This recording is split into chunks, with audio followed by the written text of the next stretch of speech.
ठठो district reporter Mohammad Shafiq जोखिर deputy director general health vector borne diseases VBD doctor Mushtaq Ahmed Shah ठठे पहुंची ठठो ऐं सजावल ज़िले जे सिहत खाते जे वाबस्ता ऑफिसरनि मुर्फ़ ऐं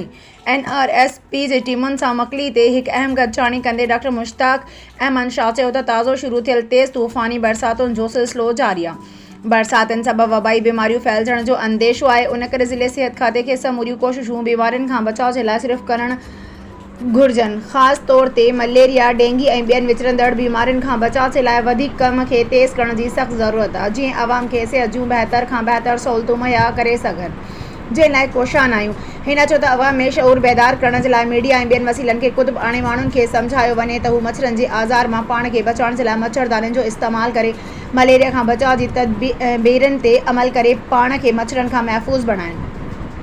उन मौक़े ते DHO Sujawal Mohammad Hanif Memon, district malaria focal person Thatta doctor Bakht Shah MS, civil अस्पताल Thatta doctor Yameen Shah, regional director मुर्फ़ Adam Malik, doctor Daud Hilayo, doctor Gyanchand, doctor Sarwar Shaikh, doctor Akash Abbasi, Tariq Salam ऐं ॿिया पिणु मौजूदु हुया।